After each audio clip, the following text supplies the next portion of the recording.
Hey guys, in this video I'm going to share a little bit about my experience dealing with the NHS, some of the political ideas around the NHS, and possibly some solutions I think might really help the NHS moving forward. Now, when I got out here, I knew that I was actually on a couple prescriptions before I left Trinidad and Tobago. So I managed to secure myself about 4 months supply of the medications I was taking, and I brought it with me simply because I knew it was going to take me a while before I was registered to meet with a GP and to get the prescriptions that I was taking. I'm happy to inform you it's 4 months later, and I still have not managed to secure my prescription for the medications I was taking. Now, it's nothing serious, it's not life threatening or anything like that. In fact, I realized that the medication I was taking is not even available out here, so I have to figure out something else. But I've yet to meet with the GP to manage to secure the prescriptions that I want. Now, the system out here is very different than what I'm accustomed to. For instance, if you have an issue with your ears or something like that, you can't just go to an ear, eye, and throat person. If you have issues with your eyes, you can't just go to the optometrist. Everything goes through your registered GP, your general practitioner, and they will refer you, to whichever specialist that you might need to interact with, which is very different than what I'm accustomed to. But nonetheless, when I got here, I went through the whole registration process. It was pretty easy. I went onto the NHS website, put in my postcode, and they gave me a list of practitioners. And some of them put on their website that they were accepting new patients. I signed up with one, and it took me a week and a half to get my preliminary checkup where, they take height, weight, blood, family history, and, are you on any medication, just to get like a baseline as to where you're at. So after I'd done that the first time, I made a point to say, well, look, I am taking a series of prescriptions. I would like to meet with the doctor as soon as possible to get the renewed prescription. Now, when I went to tried to book the appointment, the earliest appointment was a month out, which I thought was, that's a pretty long time.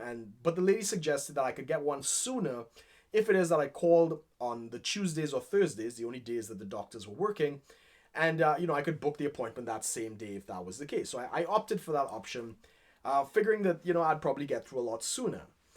Needless to say, I did not. Every morning that I called, the line was completely busy, and the few times that I managed to get through, all the appointments were booked. At the earliest that happened, I think was like 7:30 in the morning, and still there was just nothing available. That went on for like a month, or maybe a month and a week. And eventually I went on to Google and I was kind of looking around and stuff like that, and I saw the ratings for that health facility, and this is just a common thing. I mean, it has one of the lowest ratings in the area. Not that many of them had very high ratings, but a lot of people complained about this same thing, that they're just unable to get access to care at all. So yeah, I eventually re-registered with a different facility that's much closer to me. It's a lot smaller, so I figured maybe it's more communal. And I did manage to finally get an appointment, as well as to meet with a GP for the first time. And we had a discussion. I was concerned about a cough that I had, and if it was potentially might have been bacterial in nature and stuff like that. And he was unconcerned. He said, no, just drink lots of fluids and whatever. And I tried to secure my prescriptions from this doctor, and he refused and said, well, he wants to see my blood work and all this other kinds of stuff. So he gave me a blood test like 3 weeks from that appointment, as well as a couple other tests that went straight into the other month and all this other kinds of things. It's just been a very, very lengthy process, and now it's 4 months out. I've been unable to secure my prescription. I'm still waiting on my blood tests and the other tests that he's subscribed for me, and I've basically kind of given up on the idea of actually getting my prescriptions through this system. I go online now, I buy my prescriptions, and I'm kind of done with it. I'm probably not going to go back to the GP. Again, a lot of people out here who boast about the system out here are unfamiliar with the healthcare systems around the world. A lot of people try to compare it to they're better than the Americas, like in the US and such, as if the US is some kind of free capital utopian healthcare system, when it's clearly not. It is a complete a corporatist collusion between the state as well as the insurance companies, and the more the state is willing to pay, the more the insurance companies charge, and the more the hospitals charge, the doctors charge. The drugs companies charge because they know the government is fitting the bill. So there's no incentive within the state enterprise to actually bring the costs down, which is a large reason why healthcare in the United States is as expensive as it is. And this is the inherent flaw within any kind of government entity. No government entity has any incentive to be efficient, serve the public, and actually meet the mandates that they've been set out to do. Because the minute they do that, the minute they actually perform efficiently and accomplish what they've set out to do, they can no longer lobby the government for any kind of major budget increases. In fact, their budget will probably be capped or matched to inflation, and they're not going to get any more money. So in fact, for them to receive more money, they need to have problems, they need not to serve the public, and they need to be inefficient so they can point to all the problems within the system to say, well, we need more money to solve the problems that we've created, although they never speak about the second part. But that is a major problem, and out here in the UK, it is clearly evident, at least from my care in London, that that is exactly what's going on.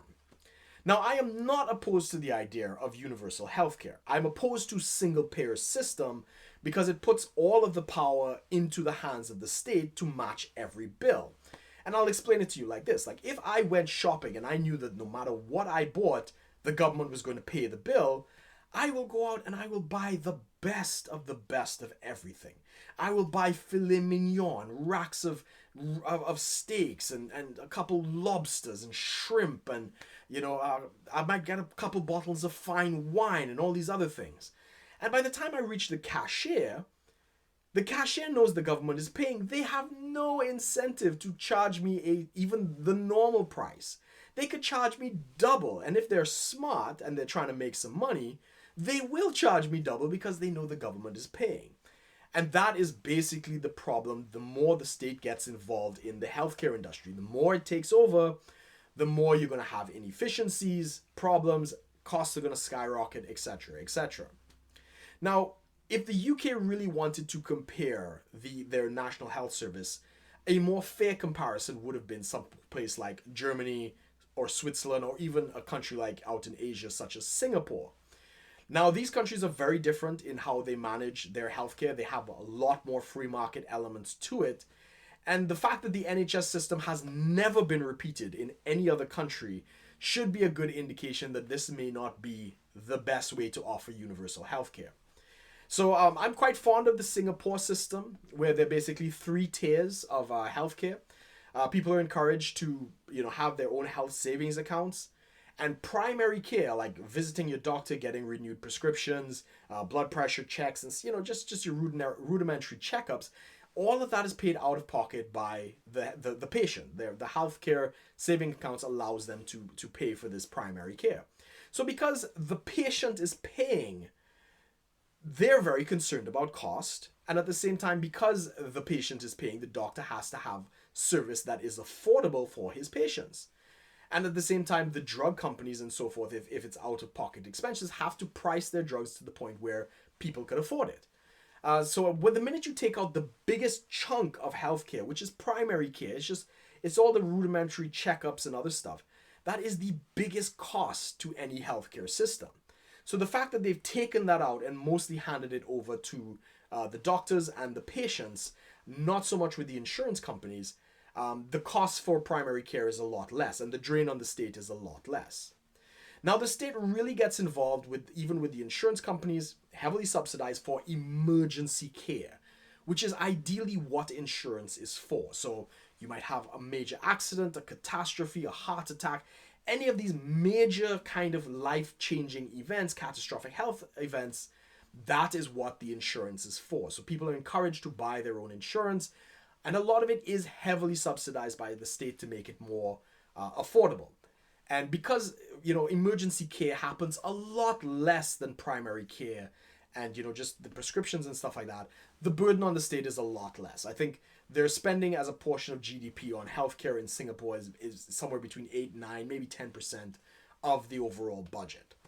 And the last tier, of course, is if you are totally destitute and you're really in the lowest percentiles in the poverty, below the poverty line, the state has like a last resort safety net to basically make sure that you always get the care that you need. Even within the hospitals within Singapore, there are, I think, 5, possibly 6 major hospital groups that are all in competition with each other. In fact, the competition is encouraged.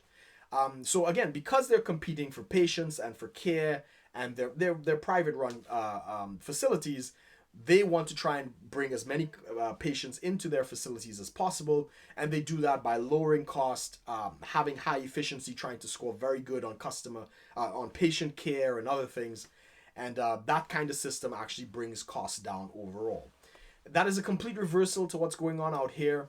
And a lot of people out here are very concerned about the idea of privatizing the NHS and these facets.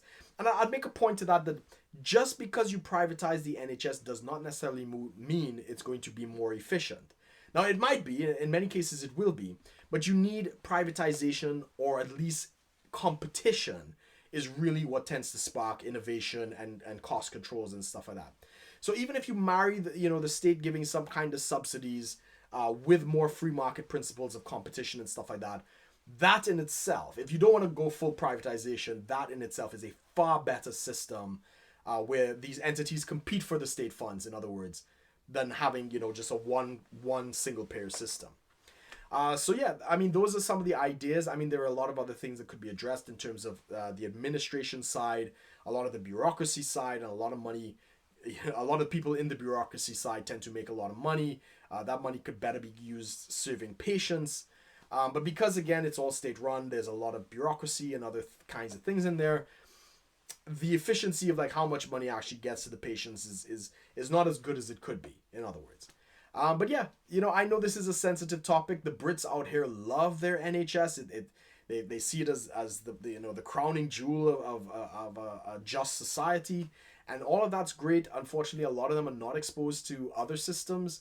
And even more recently, the main issue is primary care. Like, how good are the patients really being treated? And in a lot of recent studies, those that get care are great, but there's so much rationing, so much waiting.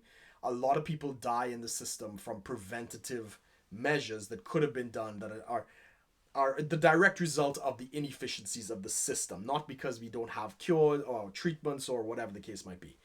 And there was a very good article by this put out by the IEA. I will put links to that, as well as a video kind of outlining some of the comparisons between the NHS and some of the other systems that are out there in the world. But yeah, if you disagree with me, that's fine. Put your comments below. We can have the discussion. Be sure to like, share, and subscribe if you'd like to see more videos like this. Connect with me on social media. I have all of the links below. And as always, guys, thanks for watching. Take care.